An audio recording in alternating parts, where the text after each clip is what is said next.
দেশে আবারও বাড়তে শুরু করেছে করোনা আক্রান্তের সংখ্যা। 24 ঘন্টায় 28 জনকে পরীক্ষা করে 14 জনের শরীরে করোনা ভাইরাস পাওয়া গেছে। শনাক্তের হার 50%। ঈদে মানুষের যাতায়াত বেড়ে যাওয়ায় সংক্রমণ ঝুঁকি অনেক বেশি বলছেন স্বাস্থ্য সংশ্লিষ্টরা। সংক্রমণ এড়াতে স্বাস্থ্যবিধি মেনে চলার পরামর্শ তাদের। সোহেল সামি ও রাজশাহী বিভাগীয় প্রতিনিধি বদরুল হাসান লিটনের সহায়তায় আরও জানাচ্ছেন সমর ইসলাম।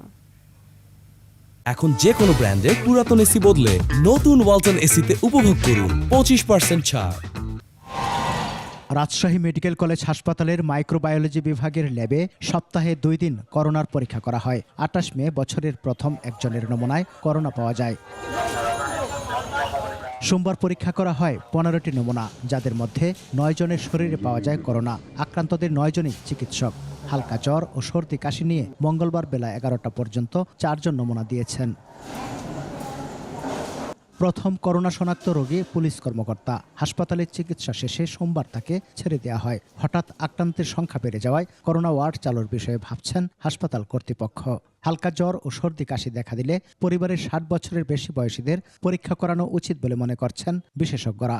বাংলাদেশের বিভিন্ন স্থানে এবং রাজশাহীতেও করোনা পজিটিভ আক্রান্ত ব্যক্তির সংখ্যা বাড়ছে। বিষয়টি পরিচালক মহোদয়ের দায়িত্বে যিনি আছেন, আমাদের উপপরিচালক স্যার, উনি এবং সংশ্লিষ্ট চিকিৎসক যারা আছেন তারা গভীরভাবে পর্যবেক্ষণ করছেন। পরিবারের সবচেয়ে বয়োজ্যেষ্ঠ লোক, অনেকেই পরিবারের সবাই আক্রান্ত হচ্ছে, আমি শুনেছি। অন্তত বয়োজ্যেষ্ঠ লোকেরটা নেওয়া উচিত, বা পরিবারের একটা স্যাম্পল নিলে আমরা অন্তত ধারণা করতে পারি যে অন্যান্য সকলেরই কোভিড পজিটিভ। সংক্রমণ বাড়লেও করোনার প্রস্তুতি আছে বলে জানান সিভিল সার্জন।